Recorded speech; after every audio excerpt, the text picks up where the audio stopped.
Hello दोस्तों, आप लोगों का स्वागत है इतिहास की दुनिया 99 पे। दोस्तों आज मैं आपके लिए काफ़ी शानदार जानदार प्रश्न लेकर के आया हूं जो आपके डीएलएड एंट्रेंस एग्जाम में काफ़ी हेल्पफुल साबित होगा। तो चलिए हम लोग वीडियो को स्टार्ट करते हैं। पहला प्रश्न देखिए आपके स्क्रीन पर लगा हुआ है, निम्न में से किसमें पुनर्विवाह वर्जित है।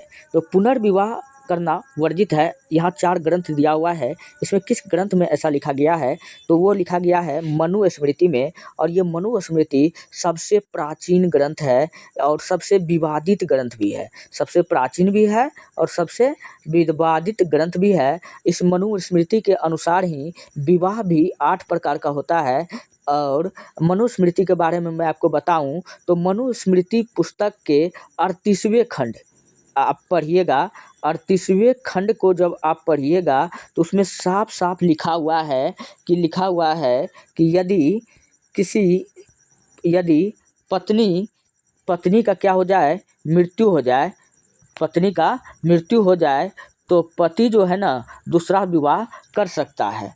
लेकिन अगर पति का मृत्यु हो जाए, पति टपक जाए, पति का मृत्यु हो जाए तो पत्नी दोबारा शादी नहीं कर सकता है ऐसा इस बात में लिखा गया है। कौन सा ग्रंथ में? मनुस्मृति में। ये तो कहीं न कहीं नाइंसाफ़ी है। तब तो उस काल में सती प्रथा था। तुम पियो तो है यो गंगा जल, मैं पियो तो है ये शराब। ये तो वही बात हो गया। तुम करे कृष्ण करे तो रसलीला, हम करे तो कैरेक्टर ढीला। चलिए कोई बात नहीं। नेक्स्ट प्रश्न, अगला प्रश्न आपके सामने में है, निम्न में से किस शासक को वर्ण व्यवस्था का संरक्षक माना जाता है? वर्ण व्यवस्था का संरक्षक माना जाता है किस शासक को? तो गौतमीपुत्र सतकर्णी को वर्ण व्यवस्था का संस्थापक माना जाता है। अब जब भी बात गौतमीपुत्र सतकर्णी का होता है, मैं आपको बता दूं कि गौतमीपुत्र सतकर्णी जो है सातवाहन वंश का सबसे शक्तिशाली शासक है। सबसे शक्तिशाली शासक अगर पूछे कौन सा था तो गौतमीपुत्र सतकर्णी था। और इस सातवाहन वंश का स्थापना पूछेगा कौन किया था, तो स्थापना किया था सिमुक ने। कौन किया था? स्थापना किया था सिमुक ने। कौन किया था? सिमुक ने। और बता दो सातवाहन वंश के बारे में सर जी। तो मैं आपको बताता हूँ कि सातवाहन वंश एक ऐसा वंश था जिन्होंने शीशे के सिक्के जारी किए। शीशा का सिक्का जारी करने वाला पूछेगा कि कौन सा वंश था, तो आपको क्या बताना है? सातवाहन वंश था। ये बात आपको याद रखना है। चलिए और भी मैं आपको कुछ और जानकारी देता हूँ, क्योंकि आप हमसे पढ़ रहे हैं तो आपको कुछ अलग बेनिफिट मिलने वाला है। आप लोग जितना गहराई से प्रश्नों को समझेंगे, पढ़ेंगे, तभी आपका एग्जाम क्वालिफाई होगा। अच्छा, खारवेल। तो खारवेल से आपको याद रखना है कि कलिंग नरेश खारवेल की जानकारी। कलिंग का राजा कौन हुआ करता था? कलिंग नरेश। कलिंग का जो राजा हुआ करता था जिसका क्या नाम था? खारवेल। तो इनकी जो जानकारी हमको मिलती है हाथी गुफा अभिलेख से मिलती है। खारवेल की जानकारी हमको कहाँ से मिलती है? हाथी गुफा अभिलेख से मिलती है। यह बात आपको याद रखना है। अच्छा जी, समुद्रगुप्त, इसको भारत का नेपोलियन या 100 युद्धों का विजेता कहते हैं। भारत का नेपोलियन या 100 युद्धों का विजेता कहते हैं। ये वासुदेव कौन था? बता दो सर जी, वासुदेव कौन था? तो मैं जानूं दोस्तों, कण्व वंश का संस्थापक। कण्व वंश का संस्थापक अगर कह दे कि कण्व वंश का संस्थापक कौन था, कण्व वंश का संस्थापक तो वासुदेव था। अगर यहाँ तक क्लियर है तो हम बढ़े नेक्स्ट प्रश्न की ओर। और मैं आपको बता दूं, आप स्क्रीनशॉट ले लीजिए। रोज क्लास का पीडीएफ आपका टेलीग्राम चैनल ITIHASKIDUNIYA 99 पर अपलोड हो जाता है। आप वहाँ से वीडियो को पीडीएफ ले सकते हैं, नहीं तो डिस्क्रिप्शन में पड़ा होता है लिंक। चलिए बढ़ते हैं नेक्स्ट प्रश्न की ओर। अगला प्रश्न है, नीचे दिए गए विकल्पों में कौन अष्टांग योग का भाग नहीं है? अच्छा, तो योग का जो होता है, योग दर्शन, योग का जो है टोटल 8 अष्टांगिक नियम है। योग में टोटल कितने नियम दिए गए हैं? योग के टोटल 8 नियम दिए गए हैं। 8 नियम दिए गए हैं जिसको हम लोग अष्टांगिक नियम कहते हैं। क्या कहते हैं? योग दर्शन का अष्टांगिक नियम कहते हैं। और योग दर्शन का यह अष्टांगिक नियम पूछेगा कौन दिया था? तो महर्षि महर्षि महर्षि पतंजलि। महर्षि पतंजलि। आप लोग ये बता दो सर जी कि महर्षि पतंजलि किसके दरबार में रहा करता था? महर्षि पतंजलि बता दो किसके दरबार में रहा करता था? तो महर्षि पतंजलि पुष्यमित्र शुंग का दरबारी था। ये पतंजलि किसका दरबारी था? पुष्यमित्र शुंग का दरबारी था। कौन? पतंजलि, महर्षि पतंजलि। इन्होंने योग दर्शन के लिए अष्टांगिक मार्ग दिया। ये अष्टांगिक मार्ग मतलब 8 नियम दिए, योग के 8 नियम दिए। और इनमें से कहता है कि इनमें से कौन अष्टांगिक योग का भाग नहीं, इनमें से कौन अष्टांगिक नियम का पालन नहीं करता है? तो ध्यान योग का नियम बिल्कुल है, धारणा भी है, प्रत्याहार भी है, लेकिन अनुस्मृति नहीं है। तो इसलिए ये अष्टांगिक मार्ग में नहीं है। ऑप्शन नंबर सी इधर क्या हो जाएगा? राइट हो जाएगा। तो चलिए हम लोग देख लेते हैं कि पतंजलि के अनुसार योग दर्शन के अष्टांगिक मार्ग के कुल कितने नियम हैं। तो चलिए यहाँ मैं आपको दिखा देता हूँ, यहाँ पीडीएफ में। हाँ चलिए यहाँ देखिए, योग सूत्र की रचना पूछेगा। इस योग सूत्र की रचना कौन किया? पतंजलि किया गया था, जिसमें से योग के 8 अंग हैं।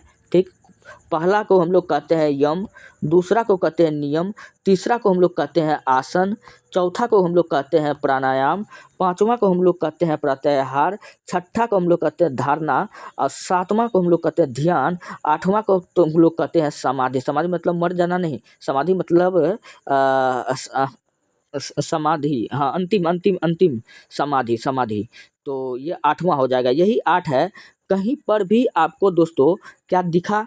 कहीं पर आपको अनुस्मृति देखा इन 8 नियमों में? नहीं था। तो यही ऑप्शन क्या होगा? बिल्कुल राइट होगा। तो चलिए यहाँ तक अगर आपको बात समझ में आ चुकी है तो हम लोग बढ़ते हैं नेक्स्ट प्रश्नों की ओर। तो अगला प्रश्न देखिए यहाँ आपके स्क्रीन पर लग गया। मेरठ तथा टोपरा तथा मेरठ से 2 स्तंभ लेख को दिल्ली लाने वाला शासक कौन था? तो टोपरा और मेरठ से 2 स्तंभ को दिल्ली लाने वाला जो शासक था वो कौन था? फिरोज शाह तुगलक। कौन था? फिरोज शाह तुगलक। तो इस प्रश्न का ऑप्शन नंबर बी क्या होगा? बिल्कुल राइट हो जाएगा। अच्छा, अब फिरोज शाह तुगलक के बारे में मैं आपको बताता हूँ। फिरोज शाह तुगलक को हम लोग सल्तनत काल का अकबर कहते हैं। क्या कहते हैं? सल्तनत काल का अकबर कहते हैं।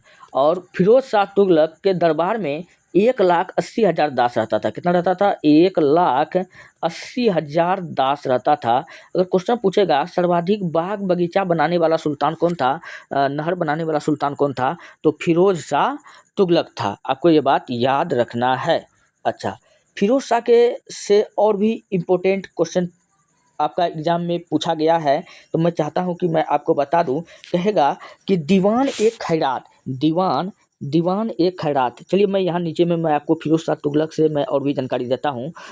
फ्रेश पेज में दीवान एक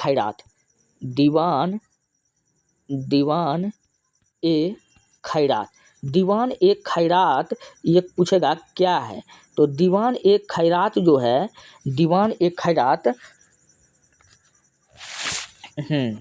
सॉरी दोस्तों, दीवान ए खैरात। तो दीवान ए खैरात ये एक विभाग है।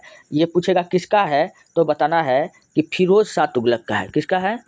फिरोज शाह तुगलक का है। फिर क्वेश्चन पूछेगा दीवान ए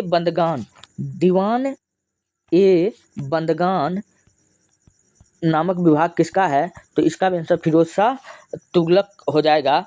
दीवान ए अमीर कोही सबसे ज़्यादा इम्पोर्टेंट, दीवान ए अमीर कोही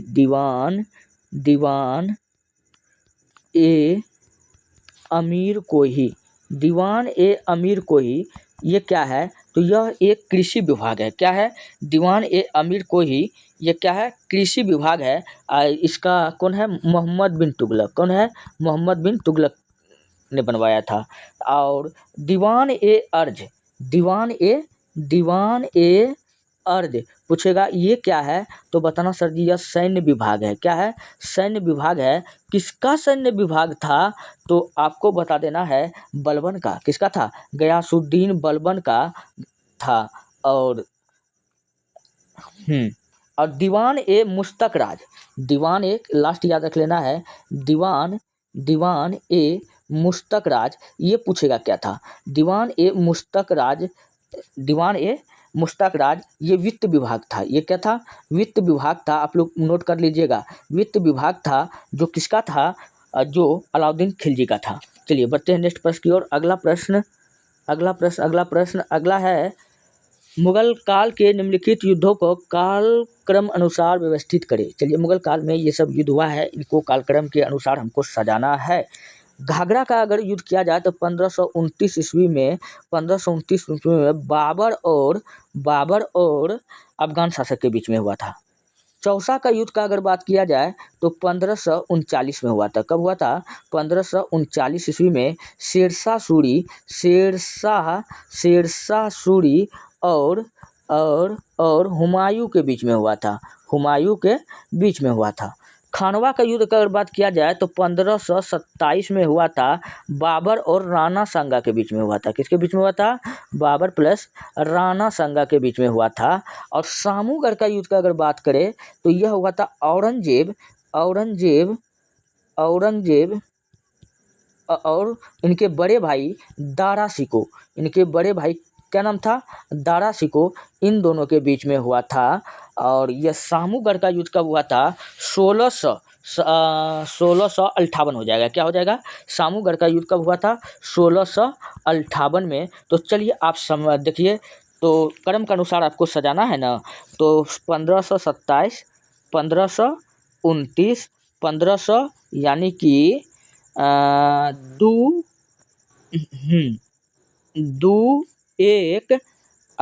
फिर 1539, 2134 ऑप्शन नंबर सी मिल रहा है।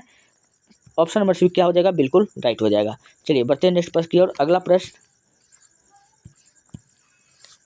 अगला प्रश्न यहाँ देख लीजिए। सरंजामी प्रथा का संबंध किससे है? तो सरंजामी प्रथा का जो संबंध है मराठा भू राजस्व से है। आपको ये बात याद रखना होगा। तो ऑप्शन नंबर 1 क्या हो जाएगा? बिल्कुल राइट हो जाएगा। अच्छा, मराठा साम्राज्य का अगर संस्थापक बता दो, तो संस्थापक था शिवाजी। कौन था? वीर शिवाजी इनके संस्थापक थे। चलिए बढ़ते हैं नेक्स्ट। अगला प्रश्न आपके सामने में है। अगला प्रश्न है, भारत के साथ व्यापार के लिए सर्वप्रथम संयुक्त पूंजी कंपनी किसके द्वारा प्रारंभ की गई थी? तो यह पूंजी डचों के द्वारा प्रारंभ की गई थी। तो ऑप्शन नंबर ए क्या होगा? बिल्कुल राइट होगा। चलिए अब मैं जो आपको बता रहा हूँ आप लोग कान खोल करके सुनिए, ध्यान से सुनिए। अच्छा एक बात मैं बता दूं, रोज क्लास का PDF आपका ITIHASKIDUNIYA99 पर अपलोड हो जाता है। वहाँ से आप PDF ले सकते हैं, नहीं तो डिस्क्रिप्शन में होता है लिंक, क्लिक कीजिए, PDF लीजिए। और अब हम क्वेश्चन पर आते हैं। तो डचों द्वारा किया गया था। अब हम क्वेश्चन मैं आपको बताता हूँ कि भारत में आने वाला यूरोपीय सबसे पहले कौन आया? भारत आने वाला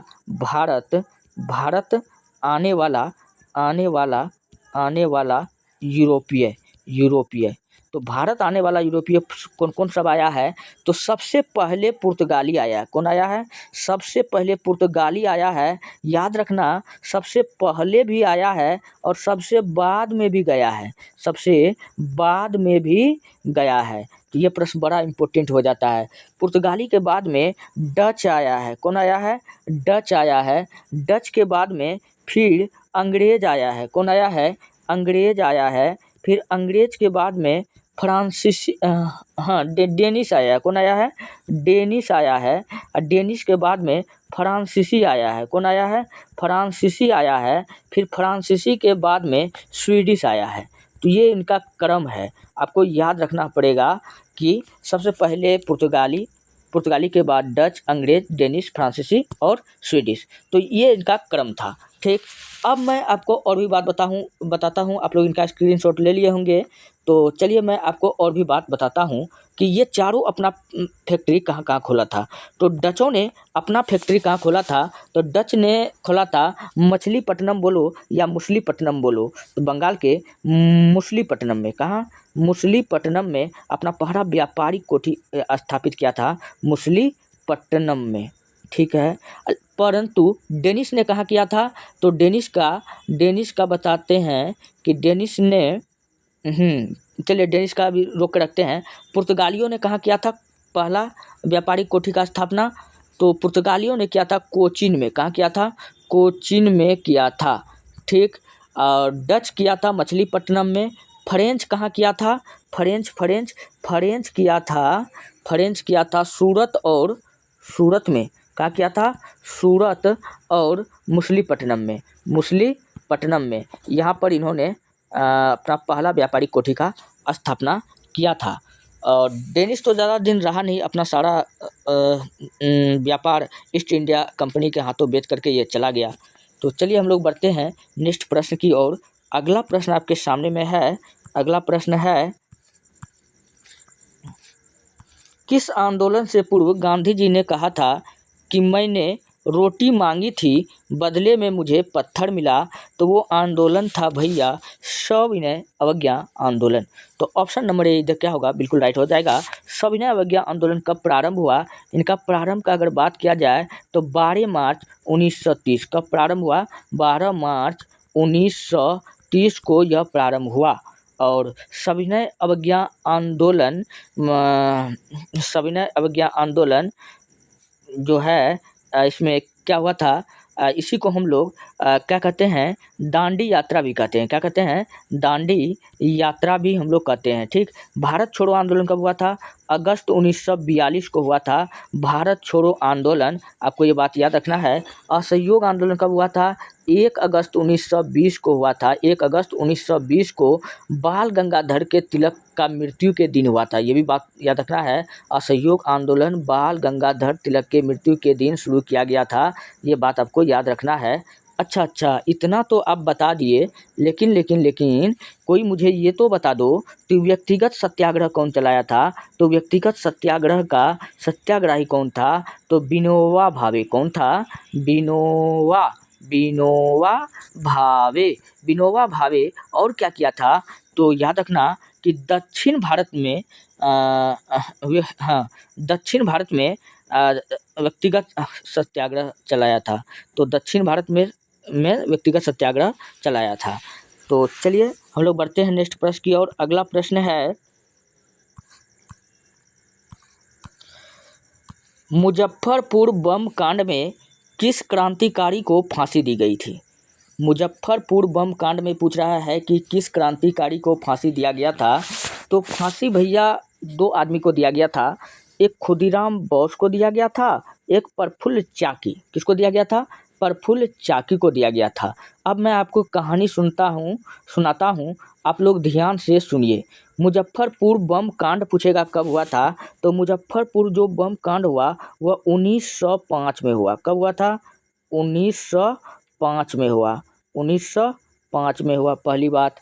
अच्छा, 1905 में मुजफ्फरपुर बम कांड हुआ। इसमें क्या हुआ था कि खुदीराम बोस और प्रफुल्ल चाकी। कौन? मुजफ्फरपुर बम कांड में शामिल 2 व्यक्ति था। कौन? खुदीराम बोस और प्रफुल्ल चाकी। ये दोनों व्यक्ति ने क्या किया? ये दोनों व्यक्ति मैं आपको कहानी के थ्रू समझाने की कोशिश करता हूँ, क्योंकि कहानी याद रहता है। ये दोनों व्यक्ति मुजफ्फरपुर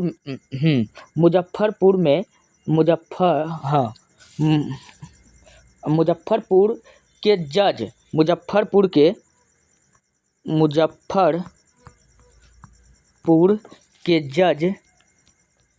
जज किंग्सफोर्ड। क्या नाम था उसका?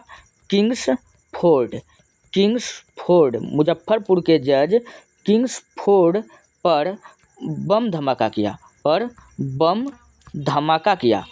धमाका किया इसको मारने के लिए, बिल्कुल। लेकिन गलती हो गया। क्या हो गया? गलती क्या हो गया? गलती से जॉन कैनेडी और उनकी पत्नी मारा गया। जॉन कैनेडी, और उनकी मरना था किंग्सफोर्ड को, लेकिन गलती से कौन मारा गया? जॉन कैनेडी और उनकी पत्नी मारा जाता है। तो जब ये मारा गया तो हाँ, तो ये लोग यहाँ से क्या हो जाता है? फरार हो जाता है, भाग जाता है।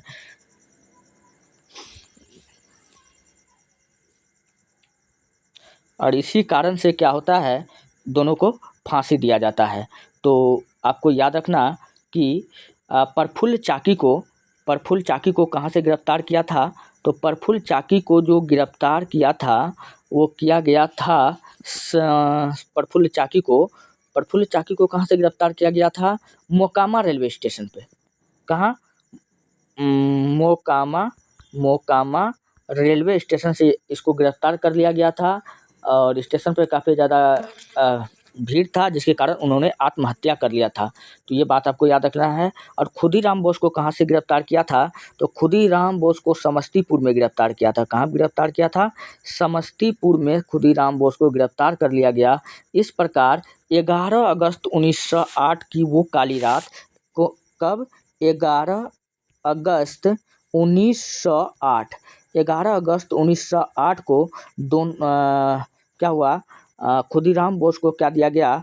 फांसी का सज़ा दिया गया। क्या दिया गया? फांसी का सज़ा दिया गया। आपको ये बात याद रख लेना। और ये सबसे युवा बंदा था जो फांसी पर चढ़ा था। और उस समय इसका एज कितना था? तो आपको बताना है कि उस समय इसका जो था 18 साल 11 महीना 18 दिन 18 साल 11 महीना 18 दिन था। चलिए दोस्तों, ये रहा आज का वीडियो। अगर आपको अच्छा लगता है, हेल्पफुल लगता है, तो हमारे चैनल को सब्सक्राइब कीजिए, वीडियो को लाइक कीजिए, जितना हो सके अपने दोस्तों में शेयर कीजिए। और रोज़ क्लास का PDF आपका टेलीग्राम चैनल ITHASKIDUNIYA99 पर अपलोड हो जाता है, वहाँ से आप ले सकते हैं। नहीं तो वीडियो को डिस्क्रिप्शन में पड़ा होता है, लिंक क्लिक कीजिए और सीधा PDF तक जाइए। मिलते हैं नेक्स्ट वीडियो में। धन्यवाद।